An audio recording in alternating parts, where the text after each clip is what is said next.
Namaste. Welcome back to our channel Ayurveda 360. So today we are going to have a very interesting discussion. So mostly after BAMS, the students of Ayurveda are confused regarding what to do. One of the most openly kept option is the post-graduation. So whether post-graduation is necessary after BAMS or actually not necessary depends on the individual. So the answer for this question is already been given in one of the earlier videos which we had uploaded, and most of you liked the content and many even wished for knowing regarding PhD, whether it is necessary or not. So keeping all those positive feedbacks in mind, and also certain requests and certain people wanted to know in reality what is the actual status of PhD. So keeping all these things in mind, so in this video, we are going to see whether PhD, that is the doctoral degree, is it necessary or not for an Ayurveda person, like after BMS and MD, even after spending 9.5 to almost 10 years, or you can say 9 to 10 years of lifetime for studying this. Still, do you require to go for PhD or not? So that is going to be answered in this video. So kindly watch this till the end, because the individual answer to individual person is not possible. The answer is differentiating, or you can say the answer is different for a person A and it could be different for a person B. So whether you are falling under the person A or B will depend on your answering the certain questionnaire which I am going to post. So kindly watch this till the end.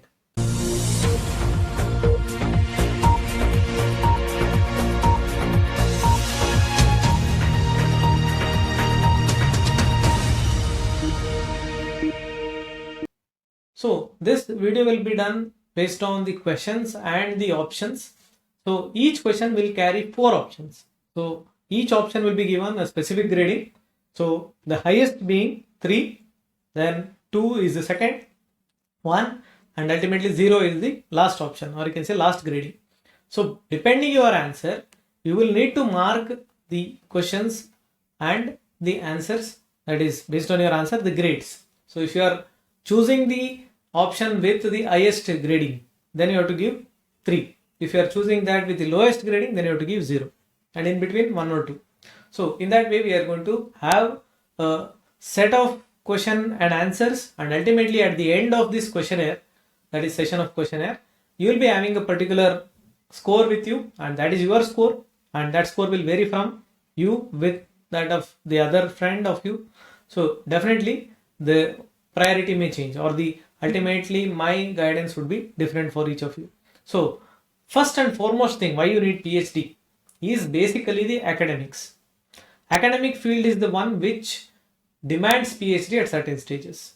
So if you are entering into an academic field and you are supposed to teach both undergraduation as well as post-graduation students, scholars, then probably your PhD preference should be high.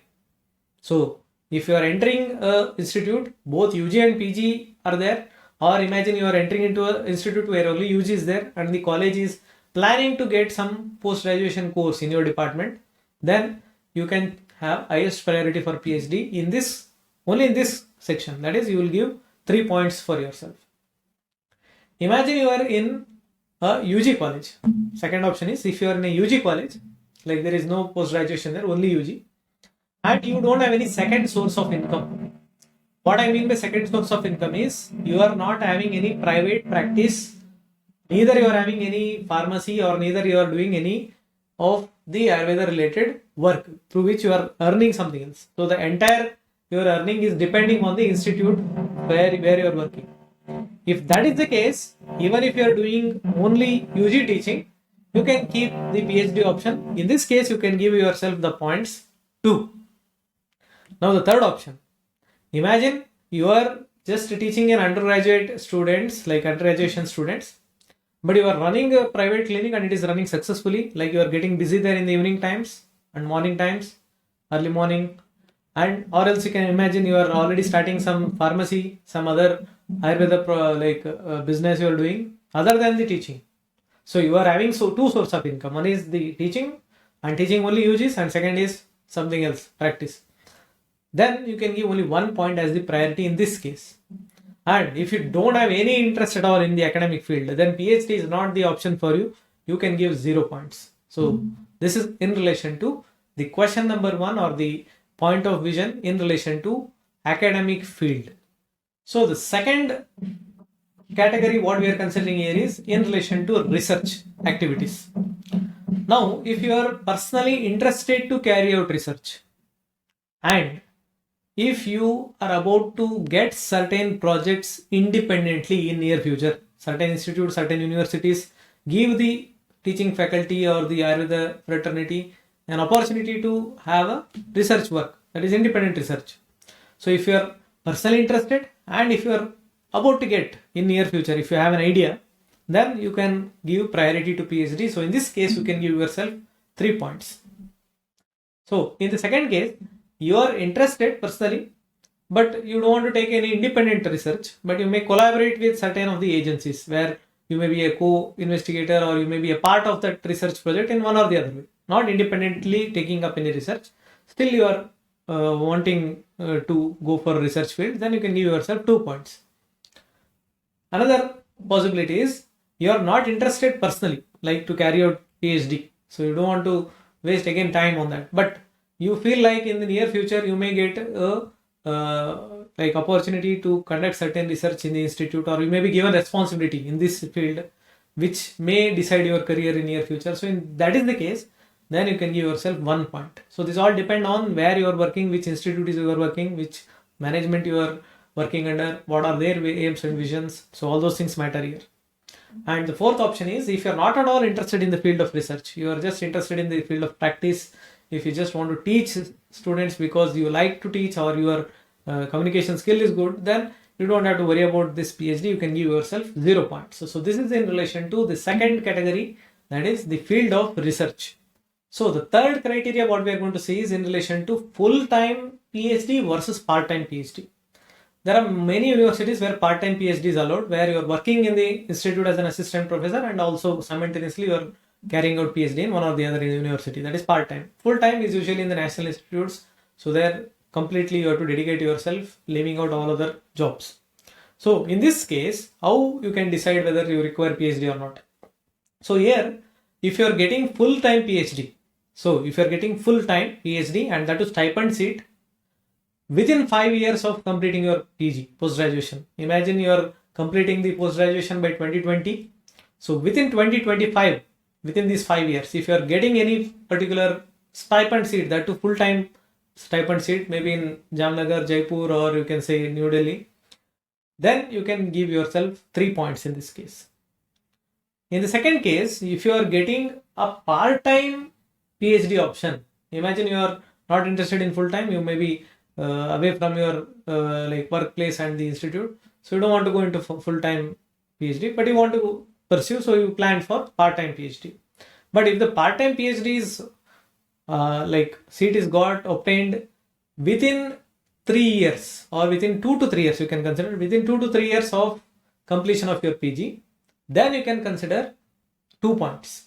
Why? Because in case of part-time PhD, the duration is longer rather than 2 to 3 years in case of full-time. Here it may go even 5 to 7 years or 8 years of time. So by the time you are 40 years of age, you are going to complete. So here the priority should be, if the part-time is the option, within 3 years of completion of PG, you should be entering into the PhD. Then you can give yourself 2 points. Now the third option is, some people pursue PhD after a very, you can say, after a long gap between PG and PhD. Like after 5 years of teaching experience, like they're already available to become associate professors. And if at that particular point of time, if you're getting PhD option, either it could be full-time or part-time, anything it could be, then if you are interested, you can give 1 point here. So if that is the case, you can give 1 point. Because associate professor would be a better option, but of course, due to other parameters, you might choose the PhD as well.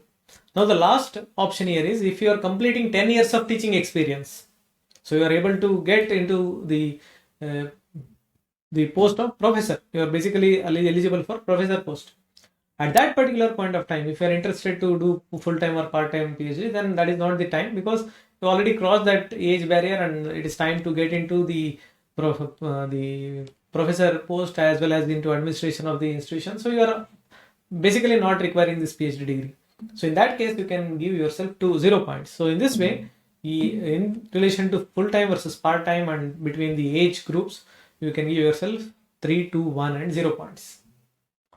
Fourth criteria what we are considering is if you are interested or if you are looking forward to the vacancies of government sector, that is, it could be state government or central government, then whether PhD is necessary or not at that particular point of time.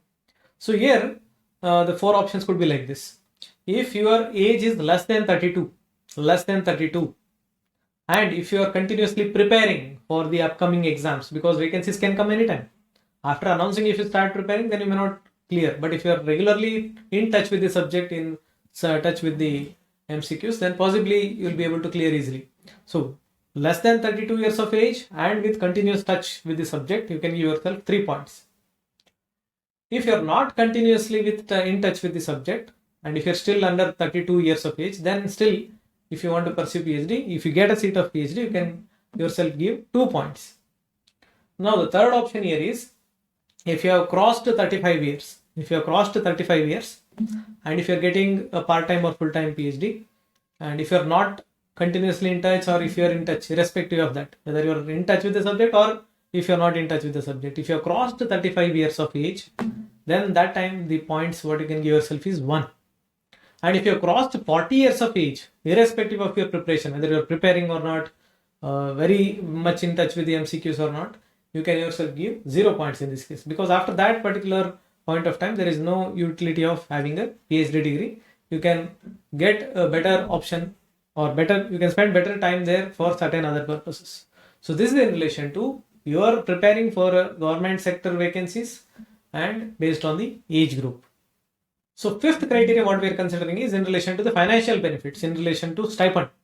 So of course, when you are finishing the PG and if you are already married and if you are getting into can say the responsibilities of the family, of course the financial burden should not be there. So the stipend should be considered priorly. If you are getting a good stipend, and the certain times the stipend is higher than that of private sector assistant professor posts, then definitely you can plan that you will get 3 points for that. You can give yourself 3 points. If the stipend is more or less equal to the assistant professor post in a private institute, or if it is slightly less than that, but still if you feel that the PhD degree will have a better edge at that time, you can give yourself 2 points. If the stipend is very marginal, very minimum, and if you feel like your PhD is having other benefits, like other than this point, there are other points. So in other categories, if you feel the PhD may be necessary, and if the stipend is still less, but you are able to get minimum at least, so that you can need not depend on anybody else during the time of PhD. So at that particular point of time, you can give yourself 1 point. And if there is no stipend, and if you are not getting the financial benefits from any other sector, then that is not an option to conduct or to carry out PhD, because there is no point in wasting so much of money and time without getting paid and ultimately getting PhD degree. It is not so worth. So this is in relation to the financial benefits, or indirectly can be taken as stipend. So sixth point what we are considering is the balance between professional life and personal life. So once you are entering into PhD, usually the age when you are entering is almost around 30s, and if you are getting late, it may be even beyond that. So very few people will be able to get the PG and PhD soon after BMS. So they're lucky. Otherwise, usually there will be a certain gap between UG, PG and PhD. Now, in this case, the options are slightly like confusing. You may get confused after listening to this. So kindly listen carefully. So if your workplace or if your hometown is almost the same place as that of the PhD institute, or if it is very nearby, so that you can do up and down, or weekly once or twice at least you can visit, then if you're getting PhD degree like a seat, you can give yourself 3 points.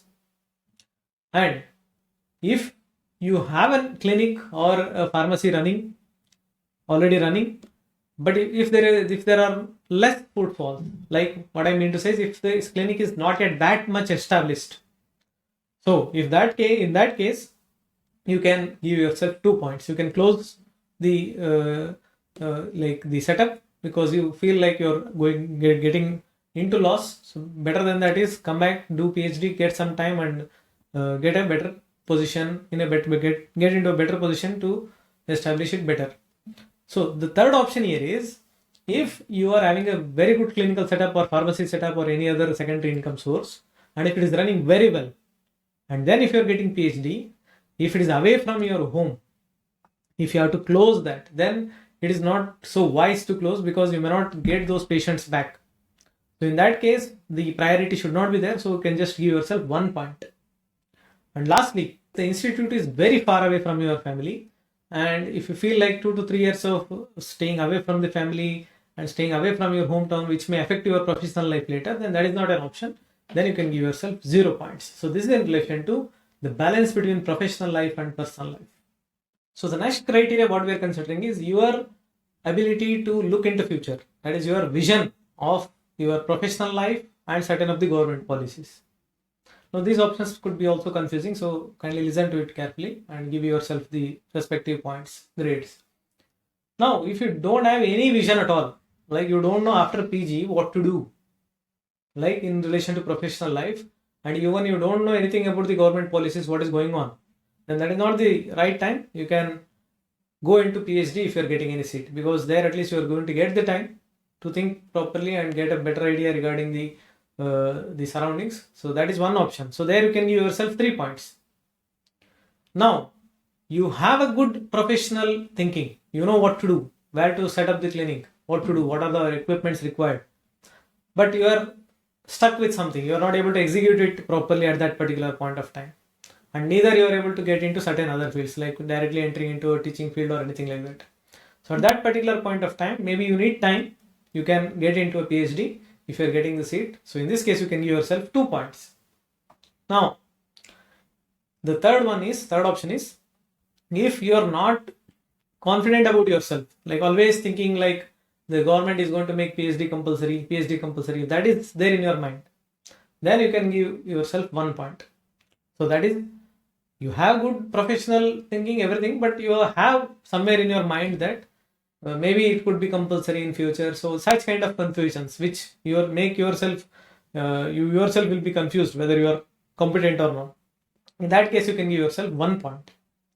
Now, if you have a very good professional thinking, you know what to do exactly, what not to do, and you have all the information in relation to government policies, you know exactly what is going to happen in near future, then you don't have to worry at all. You can give yourself 0 points in this case. That is, PhD is least dominant, or you can say least preferred in this case. So these are in relation to your vision of professional life and the government policies.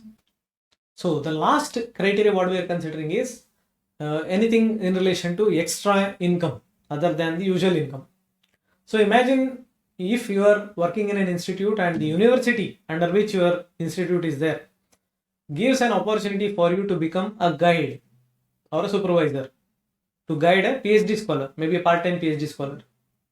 So if you require PhD to become a guide, like imagine you are a teacher, you have BMS MD degree, since you don't have PhD degree, you can't become guide. That is the like option, or I guess that is the situation. Then better to have a PhD degree, because that will make you a guide in the university, the registered guide, and you will get extra income, and also you will get extra like CV also will be improved because of students coming under you under part-time PhD or part-time even the other research projects. So that is one possibility, and there you can give yourself 3 points. Other possibilities, your management is very much supportive of your activities and they want to hire you, or you can say they want to give you more opportunities in the institutional ethical committee or the research activities going on within the college campus, and if they want to pay you extra for that, then you can consider having a PhD at that particular point of time, because that will give you a better hedge to be in certain committees. There you can give yourself 2 points. Now, if you are considering PhD only for promotional purpose, like if I have PhD, I'm going to get associate or professor post in a short duration, then you can give yourself 1 point, because that is not the major criteria to have a promotion, but still you can give 1 point. And if there are no other income benefits, if you are doing PhD, then definitely it is not an option. You can give yourself 0 points. So this is in relation to the extra income related benefits by doing the PhD. So that is in relation to this 8th criteria. So with this, we have covered 8 different criteria and the answers might be ready with you. That is the gradations for each of the questions. So if you calculate all of them, like add up all your grades, you may get a particular number. Your grades anywhere between 19 to 24, then definitely PhD is suitable for you. Your career may require PhD, so that could be a must option. Like these people who are getting more than 18, that is 19 to 24, that means they are in maximum need of a degree like PhD. Whereas if you are getting the points or grades between 13 to 18, if you are getting between that, then possibly it's a 50-50 situation, like it's not so sure. So what you can do is, you can give exams, you can give the like part-time or full-time related interviews, and if you get selected, then analyze the pros and cons at that particular point of time, because this video may be used anytime in future. This is a generalized video, so the policies keep changing, the stipends keep changing, the posts keep changing, everything may change. At that particular point of time, your personal life, you have to look into that and analyze all these points, whatever we have seen. If you feel the PhD is having the edge rather than not having, then you can go for that. So it's a wait and watch policy. So may be necessary, may not be necessary. So depending on the situation, when you are entering the PhD, if it is necessary, you can go, otherwise need not. And if you are getting anywhere between 0 to 12, then I wouldn't suggest you, or in my personal opinion, I wouldn't suggest you to try anything like PhD. It means you are in the practice field, you are in the academic field with a set life with your family and maybe evening practice or evening pharmacy related activities or certain secondary income. So if you are getting 0 to 12, it means the same, like you are set in your life. If you plan again PhD, then your life may get disturbed, which may go in a more positive way, may get disturbed due to this PhD. So in that case, you may not think of that, because you are already prospering, you need not worry about PhD. So this is in relation to whether you require a PhD or not from an individual perspective, and it can vary from person to person, and this should be able to answer your personal query within you, whether you require or not. So this is in relation to PhD in today's time, yes or no. So for more of such videos, kindly watch, like and share, and even comment on the videos that has been posted here. If you have any other opinion, your own opinion which may be different from what I have told, you can definitely comment. We can have a good discussion there. Until next time, thank you.